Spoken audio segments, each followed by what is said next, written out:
If there's one thing I really dislike about sci-fi and fantasy, it's that often writers take too many liberties with the fact those genres give creators a lot of latitude to make up rules on the spot. I really hate magic solutions to story problems. In a fantasy script, you might have a character solve their way out of a tight spot simply by having them produce a magic spell that negates the danger.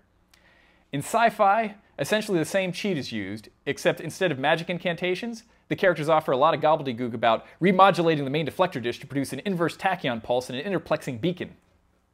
Naturally, in something like Star Trek, it makes sense to come up with a certain amount of explanation for the magic properties of the spaceship. As long as the writer doesn't abuse the basic premise too much, the audience will follow, and it's fair to mind that science for drama. For instance, we accept that warp drive is what propels the Enterprise through space, and that the nacelles are what make this possible.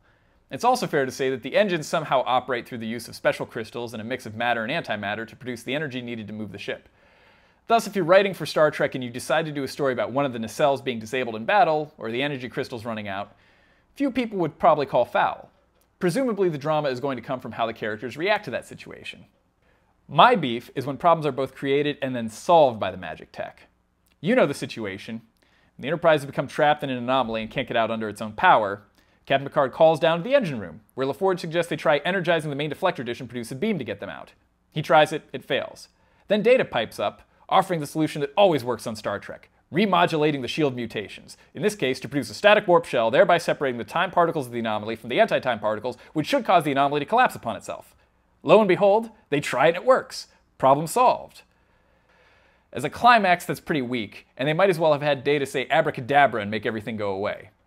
I see the same sorts of problems now and then in sci-fi and fantasy specs written by first-time writers. Magic and magic-like advanced technology should only be the means for telling an interesting story. They shouldn't become the story themselves. Yes, every now and then a writer is going to have to fall back on using Technobabble to get out of a problem, but if there's solid character work, or if that cheating is in service to a deeper story that develops the main characters, it'll feel a lot less like a cheap gimmick. Like, take a look at Star Wars. The climax hinges on a main character using a mystical power to shoot a torpedo into a small gap in a space station's defenses. In the wrong hands, this easily could have turned into one of those next-generation moments I described before. But in this case, Luke's use of the Force isn't about the magic solving the big plot problem, it's the resolution of Luke's internal arc. He embraces Obi-Wan's teaching and lets go of his conscious mind, reaching out and accepting that there are things greater than him. And in doing so, he's able to perform a task that should be impossible. Thus all that technobabble about the thermal exhaust port being only 2 meters wide and vulnerable only to proton torpedoes that can't be targeted that precisely is just to set the stage for Luke using this ability to accomplish what shouldn't be possible. Good writing comes from the characters. It's easy to lose sight of that when you get into writing big epic space battles or massive fantasy quests where a handy wizard is able to accomplish plotting miracles. If you have questions, leave them for me in comments.